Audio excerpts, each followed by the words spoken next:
I've learned about the hybridization program that's been going on with a number of these extraterrestrial species and the humans whom they take for these experiences. And those hybrids, in my awareness for many years, were not human enough to live here on Earth. So they were living on the ships or on other planets with those beings. And when you say not human enough, because they didn't look like us? They didn't look like us enough. They sort of did, but if they were to be here, they'd be considered very peculiar. And then I began to realize by meeting certain people at conferences that there were some hybrids who were actually living here on Earth. The first one was a wonderful woman, a hybrid, named Cynthia Crawford. No, she did not know until she was age 35. Wow. And how she found out was that her father told her about this. Her father was involved in some kind of unknown, some sort of secret program. She had not been intending to be pregnant. They were not really expecting that at that particular time. But she was pregnant and she carried that baby full term and delivered, just like a regular mother here on Earth does.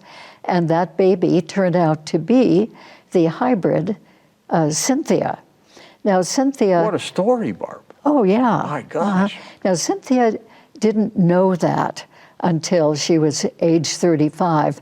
And her father finally thought, well, it's time that she knows how she was created. Now, how did she accept this story? She had always felt very, very different than her family and from anybody she ever knew anywhere. She certainly felt like a different kind of child. And when you hear the term, Barbara, hybrid, yes, you obviously think part human, part extraterrestrial. Yes. Of the extraterrestrial type, are we talking about one sect, one race, or a number of different kinds of races out there? We're talking about a number of different kinds of races.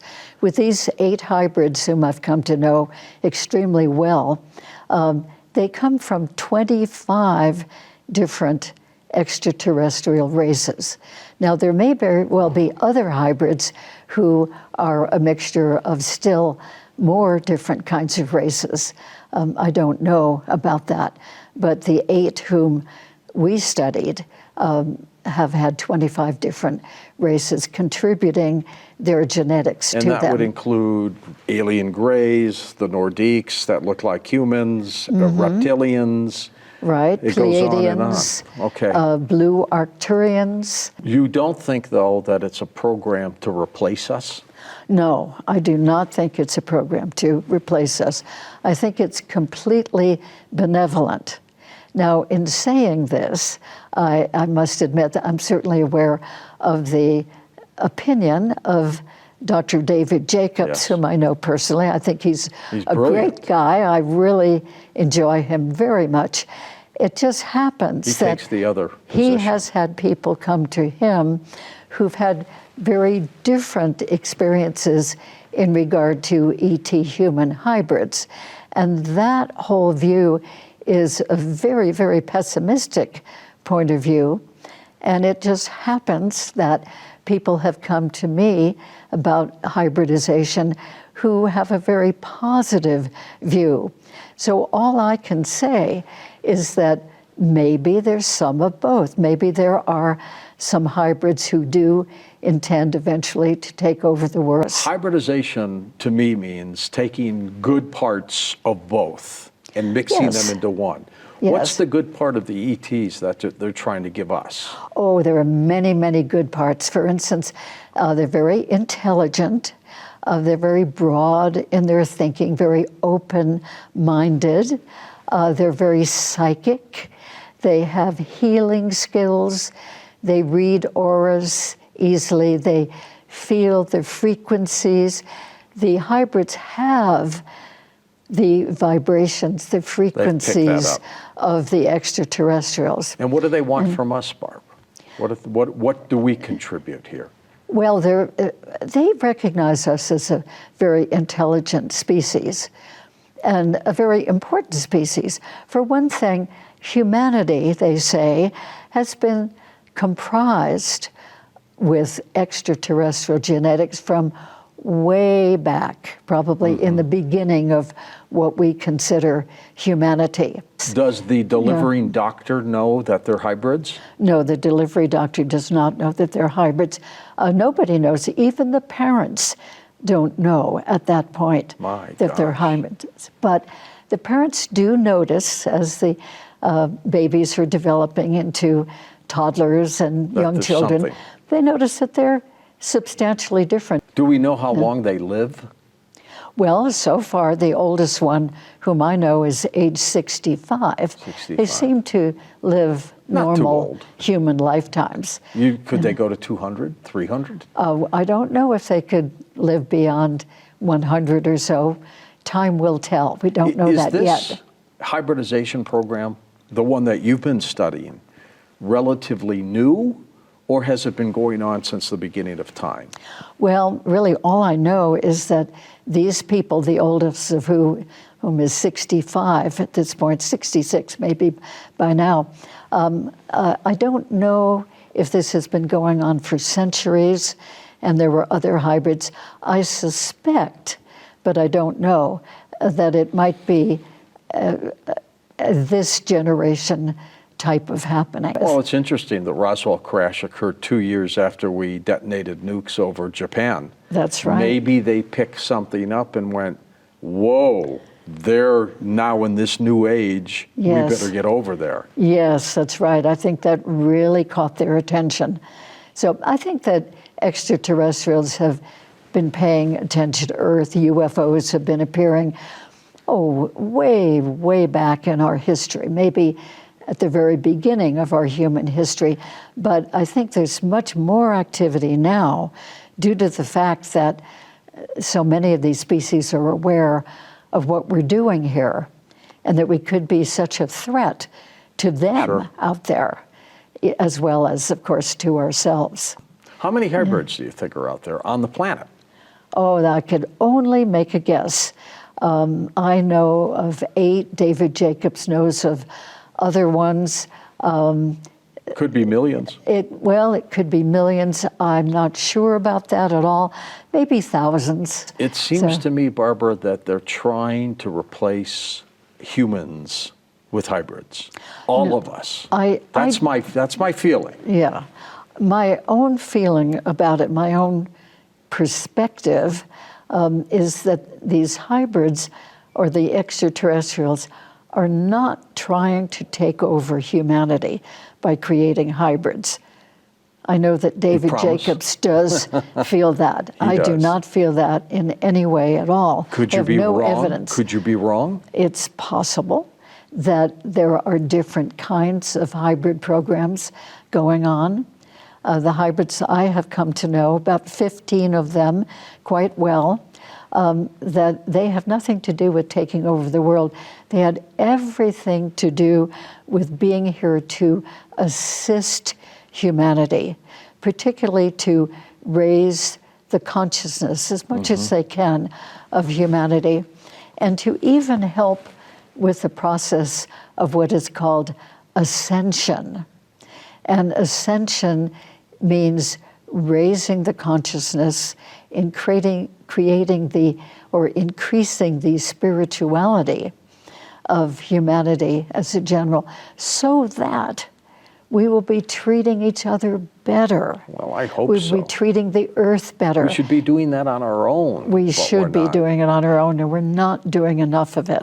Would humans accept hybrids directly? Do they mesh well together? Yes, humans and hybrids do mesh well together. Yes, because these people come across as regular, normal people. They look like regular, normal humans. They are regular, normal humans, except that they do have quite a bit of the extraterrestrial genetics of the types, by the way, that they do have encounters with.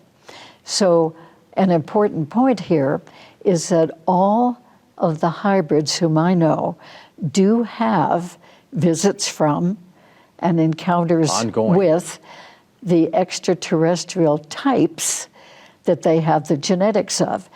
So many people consider that when extraterrestrials comes, they have abductions. It's a very common word for it. Abductions, being taken away for an hour or so and returned. Do they show emotion? Do they cry? Oh yes, hybrids do have emotion because they're primarily human. Yes, they do. They're very much like the rest of us. What kind of jobs do they take in society? Well, these hybrids whom I know do not have regular day jobs like so many of us do, but they do set themselves up to teach classes, give lectures, teach workshops, do individual counseling of people. Generally... So they're trying to educate us. Yeah, trying to educate us, trying to, as they say, upgrade the consciousness, the viewpoint of humanity. If an individual suspects that something is different about themselves, and they could be hybrids, but that's not the first thing somebody would think about, obviously. What do you recommend they do? Where do they go? Well, how many Barbara Lambs are out there? Unfortunately, I think there are not enough people only one, I who are think. doing the regression therapy.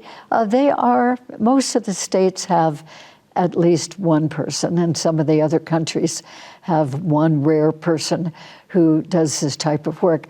But if somebody would like to find somebody who does this regression therapy work for this particular purpose, they could go to the website of the group called FREE, which is actually officially called the Edgar Mitchell Foundation for Research into Extraterrestrial Encounters, a long name. So the website is simply experiencer.org. Tell me about this Brazilian case you're looking at. Okay, so I've had to kind of convince my co-producers with each and every case, you know, and I've been kind of going for the close encounters of the third kind, so I'm pushing the envelope for me. Yeah. With this film, you know, because we've got the Socorro case, we've got the Rua case, unbelievable case, and then we've got the Varginha case. But in any case, so I'm about to go on this trip, and I talked to a friend of mine, Jeff Sagansky, who's former head of TriStar Pictures, and he's always been a really... He's into this. He's totally into it, and he's helped me distribute my films. People have often asked, how have you done it, independent productions, and not had one frame changed for History Channel, for the Sci-Fi Channel, for Discovery Channel? And I said, well, I've been really lucky, but I've also had this guy, Jeff Sagansky, who's really high up on the food chain in the entertainment industry, and he's been a real big fan of mine. And he's been very influential in getting these execs to put my stuff on television untouched. So I've been very fortunate. Thank you, Jeff, if you're listening. But Jeff said, you know, you really need to look into this Varginha UFO incident. He brought that up? He did. And I said, you know, I heard a little bit about that. Tell me some more about that case, Jeff. Jeff's a very level-headed, very bright man. Yep. Harvard grad, business school, very successful, former head of TriStar Pictures. But you wouldn't think. You wouldn't think. He'd be into this. And he said, well, it's that case where you had a crash of a UFO, and then you had the occupants wandering around in town in broad daylight. And I said, come on, Jeff, this is really far-fetched. He goes, right. no, I'm telling you, I really think there's something to this case. I said, Jeff, really, don't waste my time. And he said, please, just please look into it while you're there. I just really want to know. So I said, all right. As a favor to him, As right? a favor to you, I'll look into it, but Jesus, this is going to be utter wasted time. Clearly, there wasn't a UFO crash and live aliens wandering through this town of Varginha. Looking for the local bar, I right? was convinced. I thought the whole thing was just way out. No way. Well, I went to South America, and I met with some of the witnesses, and I met with people who knew some of the witnesses, and I must say I came back from that initial report going, maybe this really did happen. I was really, and actually my girlfriend at the time, and who's now my fiance. Congratulations, thank you. by the way. Rebecca, she's not really into the UFO phenomenon at all, but she was very, very, and I knew if she was very, very interested, she thought, wow, maybe this really did happen. Then I went back a second time with National Geographic, and we got access to some of the primary witnesses, the first-hand witnesses that saw the creatures, and looking into these women's eyes and going to the location where it happened and seeing their reaction and seeing their reluctance to come forward and talk about it, and hearing their mother say that the Air Force came to the house, or the military came to the house and told them not to talk about it. And not only that, but offered them a large sum of money to recant their story. They immediately. did. Yes, they did. They never said E.T. These girls thought they saw the devil. They didn't know. They didn't know what they were. They didn't see a craft crash and the aliens get out. Sorry, there was evidence surrounding the area, surrounding the case. If you listen to any one particular testimony, you might think, kind of patchy, but when you put it all together, a UFO crashed, and there were occupants that survived. And those occupants walked through the town and got captured. Where are they now? Well, apparently, I went to one of the hospitals where they were taken, and then and there was also another one, Officer Sharizi, he was a military police officer, Marco Sharizi, I think his name was, and he apparently handled one of these creatures. Now, he didn't know E.T. His orders were something got loose or something's Like out an there, animal, something whatever. really strange. If you see it, capture it, bring it back to, and he did capture it with his bare hands, and he got an infection and died. later on. Really? So we're in touch with his sister, we're in touch with other family members and friends of his family, we're in touch with the primary witnesses that saw the creature. What did these creatures look like? Spindly arms and legs, big head. Lizardy? Oily skin like that of they said like an organ, like a liver or Yeah. a kidney, that kind of oily and that kind of So material. a different kind of race. No that we're used to. hair, very large eyes, slits for mouths. Well, maybe the Greys type, right? Yeah, but oily skin and big red eyes and ridges on the forehead. And I don't know why. Oh, and that's why they thought they were the devil. That's why they thought they were the devil. And I don't know what, but Sounds they were like a reptilian. They were feeble. They were non-threatening. They were barely keeping it together. I mean, apparently they were kind of slouched over. They did get eye contact with these girls. Okay. And there were and when the girls were running, they told me this from their mouths to my ears. When they were running away screaming, there were some construction workers on the building, and the construction workers yelled out, they must have seen the same creatures we just saw.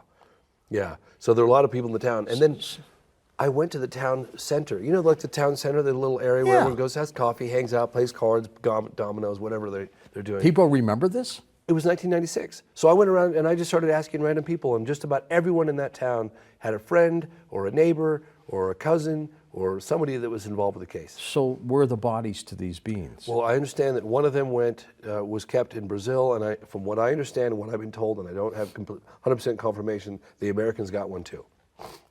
Wow.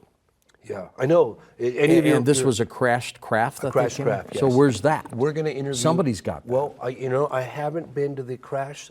I haven't been to the exact crash site, but I'm going, and I don't know when this is going to be broadcast, but I'm going in the end of November 2013, early December, and I'm going to be going to the town with a very low-profile camera crew. We're going to go meet with the farmers who saw this thing crash or saw it wobbly and looking in distress and going then saw down. the occupants. And then we're meeting with people, the occupants. We're meeting with members of the military officer who died after handling one of these creatures, and who knows what else. But I'm How trying. soon did he die? A couple Pretty of quickly? weeks. Yeah, he got he had Just like that. immune deficiency breakdown. He had this oily stuff all over his skin. He kept putting rubbing alcohol on his skin, Wow. saying, "I got this stuff all over me," and yeah, he died. And that's documented. Oh, absolutely. Everything. Oh, we have the death certificate. Oh, yeah, And how he died? Some kind He of... died of immune deficiency. Basically, his immune system shut down. Huh. Yeah. This And is a bizarre story. it's a very bizarre story, and the military surrounded the entire town because these creatures were on the loose. So everyone was there, saw that. What would possess the creatures to go wandering into the town?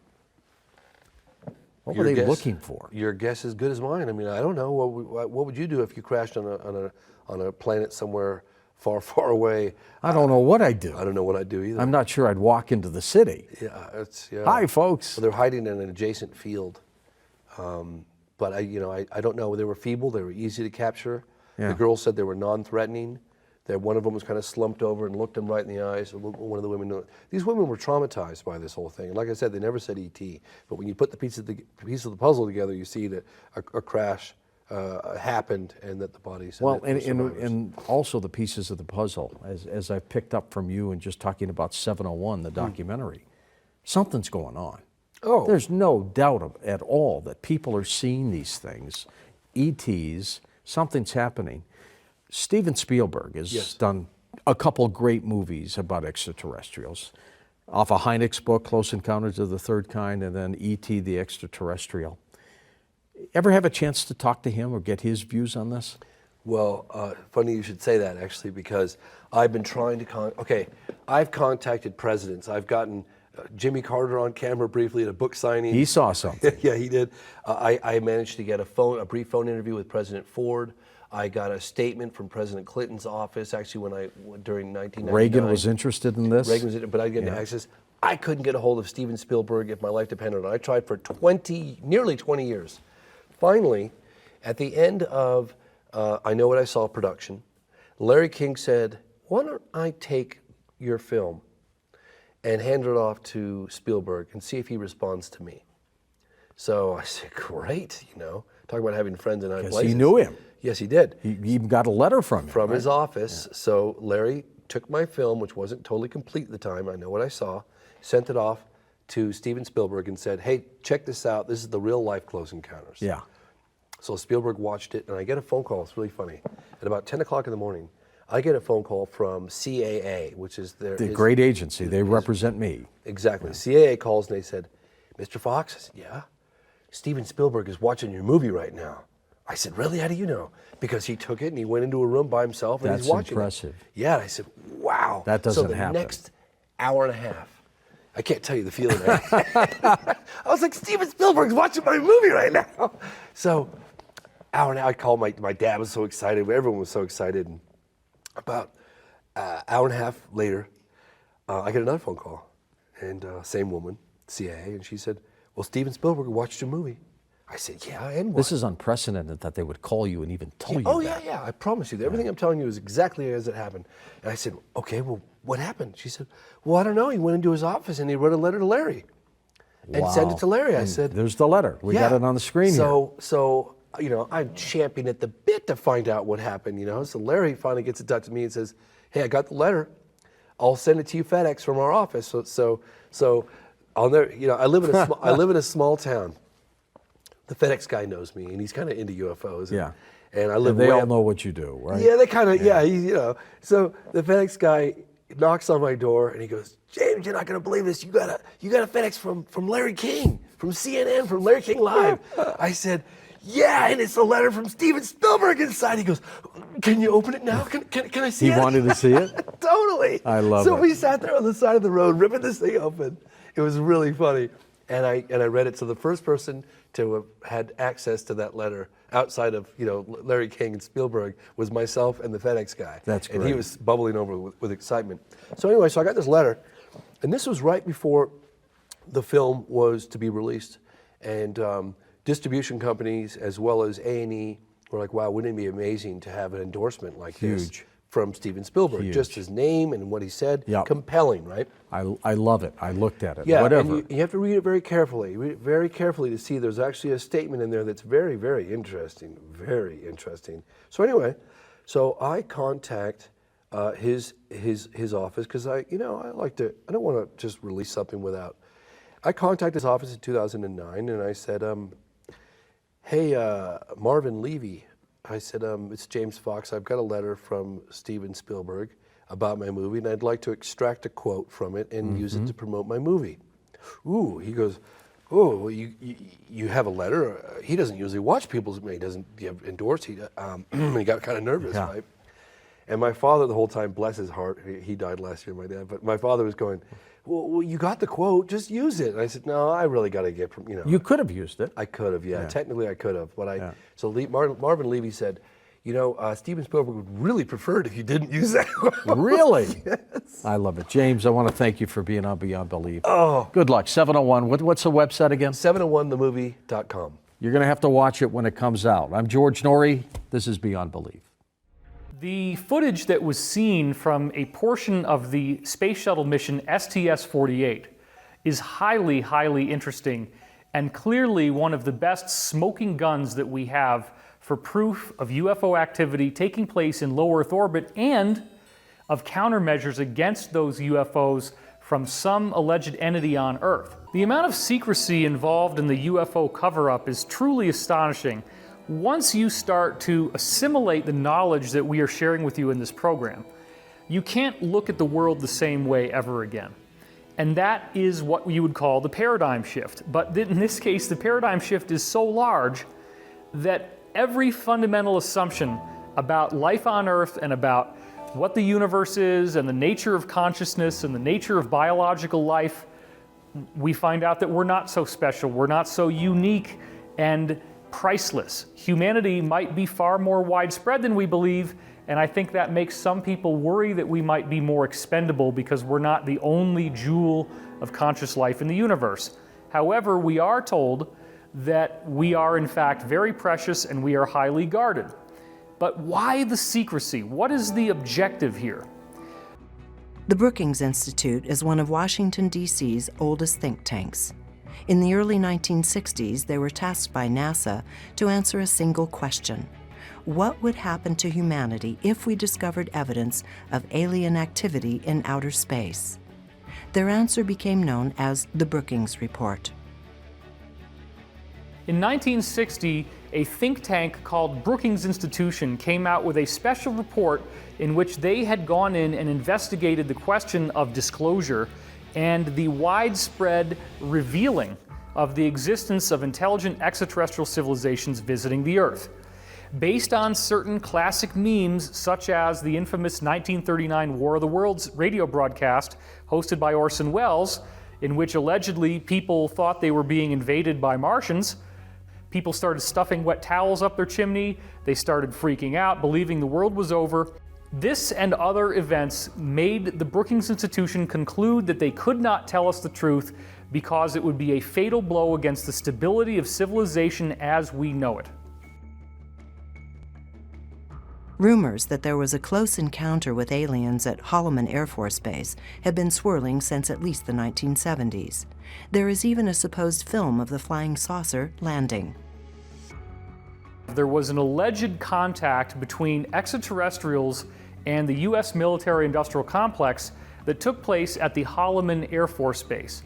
This appears to be one of several such contacts, but what is interesting about this one in particular is that these groups of extraterrestrials seem to have a very elaborate headdress that was on, as well as unusual faces that were kind of very small and tapered with a pronounced nasal feature. These extraterrestrials, like many of the others, did apparently want peace. They were trying to negotiate some sort of positive settlement for Earth's problems, but as is the case, they want disarmament of nuclear weapons, they want the truth to be told to the people, and the military-industrial complex and the government officials just laughed in their faces.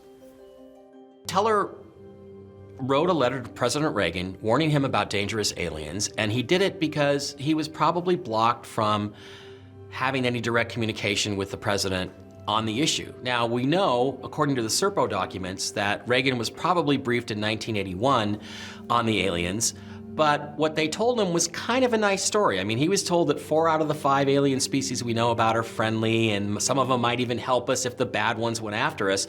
And it may be that Teller knew more about how many hostile races were really out there, what their real objectives were, and he was trying to warn Reagan not to believe the guys that were telling him these airy-fairy, happy-go-lucky stories about the good aliens. Because I don't think anybody's gonna help us if things get bad with the aliens at all. We're on our own, so we gotta keep developing our own technology.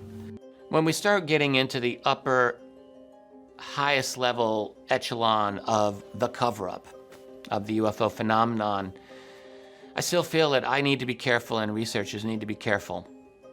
Who's the actual person at the top of it? I think we can say a few things. One, we can say, I think they've always operated by stealth.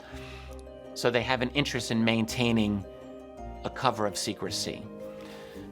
Toward that end, if I were tasked with doing counterintelligence on the cover-up, I would have to consider the likelihood that they themselves have some role to play in the secrecy.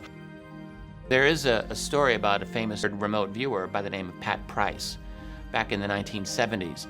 Pat Price was possibly the best remote viewer the United States ever had. He was an off-the-charts remote viewer. He was that good. He had one of the rare abilities to read alphanumeric information. That is, in other words, he could read documents and file cabinets and things like this. He was extremely, extremely proficient. On one occasion, he did, on his own, he said, some remote viewing work on where alien bases were here on planet Earth. He strolled into the office in the mid-70s of Hal Puthoff, who was running the program, and said, "Oh yes, by the way, I thought I would just on my spare time look to see where the alien bases were." This is true, he said this, and he identified several. They were all basically in mountain areas. So one was in the Pyrenees, one was in Mount Hayes, Alaska, and he said regarding that base, the Mount Hayes, Alaska base, he said that has political protection in the United States government.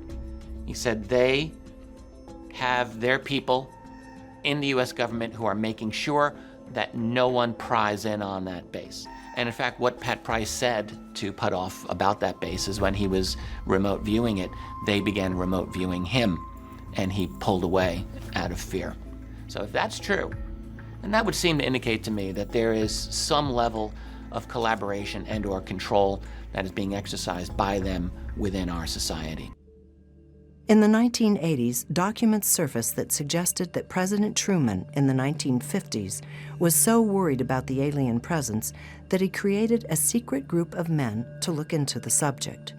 This group of military people, scientists, and politicians would meet in secret. Their name became known as Majestic 12, or MJ-12. In the early 90s, there was a fairly prominent UFO researcher by the name of Bob Exler, and he was involved in a lot of different kind of investigative activities. One of the things that he did was he had a telephone conversation with former NSA director Bobby Ray Inman, who within the intelligence community is something of a legend. After Inman left the NSA and left U.S. formal government service, he became the leading executive of the SAIC, which is one of the major defense contractors, one of the top, most prestigious defense contractors in the nation. Bobby Ray Inman is, among almost anyone you can think of, very plugged in to what is going on with all kinds of realities, including the UFO reality. Exler had a conversation with him on the phone and would not use the word extraterrestrial, would not use the word UFO explicitly, but in the context of his conversation with Inman, made it very clear that this is what he was talking about, and asked Inman about the reality of this. This is shortly after things like the Majestic 12 documents became known after, in the late 1980s. And it's very evident from the conversation, as reported by Exler, that Inman acknowledged the reality of a group like MJ-12, that is an oversight group managing the UFO reality. So I think that this actually happened. I would add that Exler's conversation with Inman is not the only type of conversation that confirmed the reality of MJ-12. I think equally important was a series of conversations held with a scientist named Eric Walker. Eric Walker was a friend of Dwight Eisenhower. He was a former president of Penn State University, and most significantly was the head of an organization known as the Institute for Defense Studies. This is a powerful defense think tank. Researcher Grant Cameron, Scott Crane, and a few other people encountered Walker in the late 80s after MJ-12 became out there, and they found him with their own research, essentially led them to Walker. And Walker, in his first few conversations with them, absolutely admitted and acknowledged the reality of a group like MJ-12. Said almost exactly the same type of things that Inman said, but even more explicit. These are stories that have come to us again and again and again. They've come to me, relating about individuals who look just like you and me, but are not just like you and me. Individuals who are intensely telepathic, who are associated with often the UFO phenomenon. There are certainly stories, legitimate ones I think, that indicate human and non-human collaboration. The Travis Walton case comes to mind, in which Travis Walton in 1975 was aboard a craft, saw non-humans and saw very human-looking people on this craft. I talked to a number of people who said, well, I had the same experience, and I said, I thought it was a pleasant experience. In fact, I had one woman tell me, I felt like I was an honored guest. So I think the phenomenon has probably not been presented in its entirety. I think that the people who feel like they've had a scary or traumatic event, they tend to go seek help, professional help, or they join these support groups, and their story becomes public. And as a result, we have this whole popular negative connotation. But like I said, there's an equal number of people who say, well, I thought it was kind of cool. You know, they gave me a little tour, took me to another planet, showed me all this stuff, you know. So I don't think that we yet have actually engaged the true extent of the phenomena. The people who are in power in this planet profit off of ignorance. Therefore, we work, we generate money, that money is taken from us, and it is aggregated into the secret space program. That money is all being invested off-world or under the Earth's surface. We don't get to see any of it. We're going to get into some of the real meat of this, where we have a classic case in UFO literature. I found out about this, I think, even before the internet, because for me, prior to the age of the internet, you would have to go to the bookstore and you'd look for the new UFO books. And of course, all that information is about a year out of date. But one of the names that came up in those books was always Bob Lazar. Who is Bob Lazar? You're going to find out right now in this next segment. Let's take a look. His name was Gene Huff, the appraiser, and we were talking about UFOs, and Bob Lazar was sitting there rolling his eyes, and he said, you know, you guys are nuts. He said, I worked at Los Alamos. If there'd have been anything secret like that, I would have known. And, you know, I've heard that so many times. It's incredibly ignorant people that say, I would have known. Anyway, during the rest of the summer, we gave Bob enough information that he could check with his friends that still worked at Los Alamos to find out that, well, yeah, something's going on because they do know a lot of stuff. So he called up Dr. Teller, who he'd met at Los Alamos, and said he wanted to re-enter the scientific field. And Teller said, do you want to work with me at Livermore here in California, or do you want to work in Nevada? Bob said, I want to work at Area 51. Teller said, okay, let me get back with you. So this was in October of '88, and Bob then, over the next several weeks, got 3 interviews. And he'd go down to EG&G, which is Edgerton, Germershausen, and Greer, and there was a panel, and they interviewed him, and he aced all of the interviews. I mean, he was just right up with everything they wanted to know, you know, as far as scientific and where he'd been and what he'd studied in college and all that kind of stuff. The second interview was, their first question was, what's your relationship with John Lear, and, you know, what else do you do with John? And so there was definitely interest there. He used to come over in the evening, we'd bullshit about what was going on. He said, I saw a disc today. And I said, what? I saw a disc. I said, theirs or ours? He said, theirs. I said, you went to Area 51? He said, yep. And I said, well, what are you doing here? I said, you know they followed you. Why don't you just work for a while, find out what's going on, and then talk about it? He said, John, you've taken so much crap over the past few years. He said, I wanted to tell you it's true. I was in it. I touched it. It's not ours. It's from, you know, billions of light years away or wherever. And so that's how I met Bob. And he worked for the next few months. And he'd tell us when the test flights were going to be, always on a Wednesday night. And we'd drive out there and take photos or videos and stuff. One of the times we got caught, and that's when the security guards stopped us within the test site. We were still on BLM land, it was legal, but they said, you know, we can make it awful difficult for you if you stay here. So we left and got out on the highway, and that's when the Lincoln County Sheriff stopped us. Get out of the car, hands up, you know, all that stuff. They wanted to know 2 things. Why are there 4 people in this car, or 5 people now, and there's only 4 when the security stops you, and Bob had run out in the desert.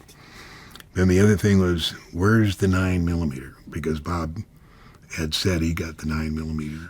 After about an hour, the sheriff, and I used to know his name real well, he said, I don't know why I've been told this, but I've been told to let you guys go and not to say anything more. So we drove home, and the early next morning is when Dennis Mariana, the guy that Bob worked for, said, Bob, don't go to the airplane. I'm going to pick you up. We're going to go up to Indian Springs. And Indian Springs is now Creech Air Force Base, and that's where the center for all test site security activities are. And they took him there, took him out of the car with a gun in his ear and said, now, Bob, when we gave you this clearance, it didn't mean you were supposed to take all your friends and tell them about the flying saucers. So at that time, Bob's wife was having an affair with her flight instructor, which Bob didn't know about, but which they knew about because they were listening. All his phones, everything was tapped. My house, Bob's house, Gene's house, everything. So they said, when you get your life straightened out, you're welcome to come back. And Bob said the reason he never went back was the fact that the last 2 trips he made up to Area 51, he could remember getting on the 737 to go to Groom Lake and getting off, but nothing in between. No working, no what he did, none of that. So that bothered him. He wanted to know what he was going to be working on, but their mind control is so far advanced now. Right, in this next segment, we're going to get into Lear and his father's aeronautics company's role in developing what we now think of as the secret space program. This is very fascinating. Check it out. I know that my father was the prime contractor for anti-gravity in 1952, and I've got the papers on that, you know. Unfortunately for him, he couldn't keep his mouth shut. And he went down to Bogota in 1953 and started talking about UFOs. So as close as he was, they kicked him out of the program, but Lear Incorporated still kept with that anti-grav stuff. And I think that was totally complete by 1956, which means we had saucers then, you know, the whole enchilada by then. Kwajalein is where all the secret stuff goes. All those launches are out in the South Pacific, and Kwajalein Island, the Ronald Reagan, they launch, you know, probably every other day. There's probably 1,000 astronauts, current and qualified, that go up all the time. So I was working ATS, above top secret, or whatever it was, and we were talking about the discrepancies with the shuttle going up and taking 48 hours to get to the ISS when it only took the Russians an hour. And then the same thing when they disengaged from the ISS, why did it take them over 48 hours to come back? And of course what they were doing is, and what tipped me off is one of the videos they had when the shuttle got there, they opened the door and it's only half full. So what they were doing is taking as much stuff that they could for the astronauts that were doing all the secret stuff. And of course the things they had to have, like fruit and perishables and stuff, and that had to go up and be unloaded. And then the Russians would always launch the same day that the shuttle launched, and that stuff that they had in their rocket would be transferred to the shuttle. And when it came back down, the reason it took them 2 days is they were going to all the different space stations and dropping all the stuff off that the Russians had given. Which brings me to the Cold War. I think that was all bullshit. There was never any Cold War. We've always been allied with the Russians. All right, we have another segment from Lear now, in which he describes some of his own intel about this mysterious, enigmatic base out there in the middle of nowhere in the Southwest. Let's take a look. I always tell this story about the Area 51. They hired a security guard when they were first cranking up, and he was supposed to sit at one of these hallway intersections. One of the praying mantises comes walking down like this, and the guard looks at him and has a heart attack and dies. So what they did is they were more careful now. You know, they give them, over a period of 3 or 4 weeks, they flash different photos, you know, so that they get so scared when one of these things walks down the hallway, you know. Joe Resnick was telling me he was working in a laboratory with a reptilian, and he said they looked just like us, and the only difference was they would close the inner eyelid every once in a while, and it would shock him every time they did that. They had 2 sets of eyelids. So in this next clip, we're going to have some really contentious information about the idea of the nature of our solar system. There's some compelling insider testimony to back up what Lear's about to tell us. Let's take a look. Our star system with the sun and allegedly the 9 planets, there's really 40 planets, and many of them are hidden so that we can't see them for various reasons, and they want to keep that all secret. But there is so much going on between all of the 40 planets, their moons, their satellites. Carl Sagan would say, yeah, well, there's probably aliens, but they're millions of years away. No, they aren't. They're right on Earth. Probably 25% of the population, Earth's population, is aliens. Of course, we're aliens too, but... So now we have another segment for you in which Lear's going to describe his own intel surrounding the moon. It's a little different than what I've heard and what Corey's heard, but rather than argue about it, we just want to try to find some common ground here. So let's take a look. The moon is artificial. The 2 Russians that wrote the book about the being a spacecraft, they were right on. It was. And there's all kinds of stuff inside the moon, and yeah, it's artificial. To monitor us about what's going on, they, the humans that live there are completely separate with the Greys that have the laboratories up there. I estimate there's probably 250 million people on the moon right now. They're not humans like us, but humans from somewhere else. And, we used to think that the Greys would pick up 1 in 10. No, they pick up everybody. And they do it all the time, and they give them updated programs and things like that. And fantastic laboratories they have up there. And we figure there's 7 billion people on Earth. That's a lot of trips. And it's said that if they ever showed themselves without the cloaking, the sky would be black all day long with the ships going back and forth, taking all the different people back and forth and doing all the tests and stuff. So, Billy, you're looking at a lot of the anomalies that have been found from the NASA photos, and talk about some of the discoveries you've seen on different planets, whether it be Mars, Venus, even Pluto. You're saying that you found anomalies with your anomaly hunters, right? Yes, we found anomalies. I'm part of the United Family of Anomaly Hunters. We've literally downloaded over 1 million images now, the whole group of us, and we've picked out about 50,000 total anomalies. The majority of them are on Mars because we have the most data from Mars. These anomalies, what is an anomaly? An anomaly is an out-of-place object, something that shows geometry, something that almost appears to be like a biological organism or something that's out of place. And how we do this, we pull down raw data directly from the European Space Agency server, NASA servers, and the Indian Space Agency servers, and we actually pull them down into our computers. We magnify them. We literally get out magnifying glasses and go inch by inch, sometimes millimeter by millimeter, looking at these images. When we spot something, okay, we see this rock outcropping here. This particular object doesn't match this outcropping. We pull them in and we really analyze them in detail. We open them up in Photoshop, where we take a better look and we take away some of the haze, some of the false fudging that's been put over them. And once we do that, we see what's there. If we vote on it and say, okay, this is definitely something that's there, then we put it out on our site and we say, look, here's another anomaly that we discovered, something that's out of place. We can't specifically tell you this is what it is, but we can tell you that, look, this is an out-of-place object and it doesn't belong in here. It's not something that we believe is naturally formed by nature. Mm-hmm. And so what are some of the things that appear to be as far as... A lot of structures. We've seen structures on Mercury. People say, oh, Mercury, you can't have anything. Mercury is now, the Mercury Messenger mission has revealed that Mercury has 47% oxygen, argon gases, hydrogen, everything else. You can literally pop your helmet off when you land on Mercury and take a deep breath. The temperature isn't molten lead like everybody thought.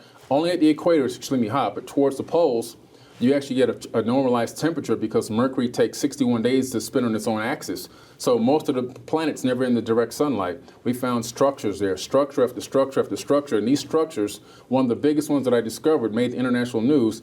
It's this one building that appears to be almost a mile long. And you can use a measuring tool to tell how big this structure is. And it's backed up to a canal or a lake. And again, it's already been revealed publicly that there are billions of tons of water and gases on Mercury, so it's not even a secret anymore. Venus as well, we've discovered what appear to be structures, massive structures, which appear to be intact, which is very bizarre, because if it's an ancient society, why are these things, on Earth, if something is here and you go back and look at it in 1,000 years, it looks pretty, destroyed or fallen apart or demolished, but a lot of these structures appear to be completely intact. Mars, you can find destroyed structures everywhere. You can find remnants of ancient civilizations and cities. And a lot of what appear to be different types of machines directly on the surface, just laying there.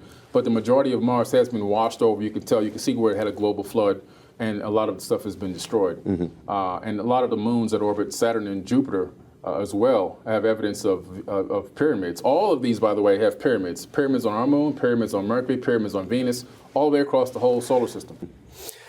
We actually have now questions coming in from some of our viewers. So Sarah from Texas asked a really interesting question about the dark side of the moon, that basically she's seen hundreds of small pyramids, according to some of the photographs. And one of the theories is that, John Lear has pointed out the idea that there's a soul machine, essentially, or some kind of, the pyramids in some form suck in all the energy that tries to pass off this planet. Do you think that this is what's going on, as far as, is there a matrix that's kind of keeping souls here to keep reincarnating, to keep living through an existence, and basically for a set period of time? That's a very interesting concept. I'm not 100% sure of that theory. I do know that the Clementine mission went and took pictures of the backside of the moon. I hate to call it the dark side of the moon, because there is no dark side of the moon. That's another term that's kind of thrown around that tricks people into thinking that one side's always dark and one side's not. The moon rotates on its own axis. It's in a tidal locked orbit with the Earth, so we only get to see one side. But on that side of the moon, the Clementine mission took a lot of interesting photos, and a lot of anomalies are on that side of the moon. There's a lot of what appear to be craters with pyramids inside the craters. And I'm talking about dozens and dozens and dozens of them. Now, I'm not 100% sure if they are attached to this thing that the Anunnaki talk about, which they talk about taking the soul of a human being and encapsulating it and keeping it regenerating on this planet as a slave. I'm not sure if that connects directly with those pyramids or not. I can't really say, but I can tell you this. I had a meeting with Major Ed Dames in October of this year, where he talked about a black pyramid on the backside of the moon that actually is not owned by us, that is actually functional. But this black pyramid, black meaning the color black, actually, there was a nuclear experiment in the desert somewhere in Mesopotamia or somewhere in the Middle East, and it was a fail. They didn't bury it deep enough. And he claimed that this black pyramid disappeared from there, reappeared over this failed nuclear experiment, and sucked up the radiation, and then disappeared from there and went back to the backside of the moon. This is a claim, obviously, that he's made, but it's very interesting that she says maybe it has something to do with absorbing the souls, because the Anunnaki do talk about that. I just don't know if there's a direct correlation with that and the anomalies on the backside of the moon. But the point is that we are reincarnating here for a certain period of time. And is there any purpose in your mind towards what humans are meant to achieve while they're in this incarnation process? I think that there's different levels, and I think certain people actually have volunteered to come here to help and assist with mankind's ascension to a higher dimension, because some have broke free and realized what's going on and have come back to try to assist and aid. I call them Jedis, D-J-E-D-I, and then we have some people here that are just reincarnating over and over again and don't really realize what's going on, and they're looking for this assistance, looking for this help, and those people are coming to us and coming to shows like this and coming, to Gaia and other places and seeking knowledge and truth, trying to find ways to really consciously transform themselves. And I think there's also soulless avatars that are part of the actual Matrix programming, in my personal opinion, that are here to try to keep everybody boxed in. So I think it's a combination of a lot of things going on all at once. Yeah, so basically in zero-point energy and these theories that you're working with, are you looking to certain theorists? I would think of like Tesla, for example, or even potentially like wormhole or Stargate technology, which has been talked about in the ancient past. So, I mean, are you looking to the more recent past or to the ancient past? We actually have gone ancient, super ancient, all the way back to the Mahabharata and the Bhagavad Gita, which are some ancient Indian texts. And there they talk about Vimanas. And then these Vimanas were talked about and written about that actually had Mercury engines and were able to levitate and fly silently across the land and transport the kings and elites from place to place. So we actually looked into that and said, could this be possibly real? And the more we looked into it, the more we found that it could potentially be very, very real theoretically. So we started experimenting with different concepts of using mercury because that's what they used. And mercury is a ferrofluid. It's actually a liquid metal.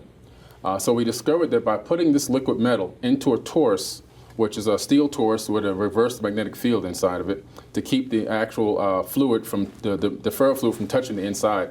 And then you actually can bring it up to a rotation to an RPM of about 50,000.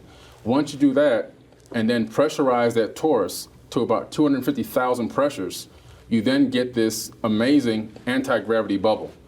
And you don't get complete anti-gravity, but you do get to reduce the weight of an object. With anything within the range of that torus field will be reduced by up to 70%, the weight, the mass.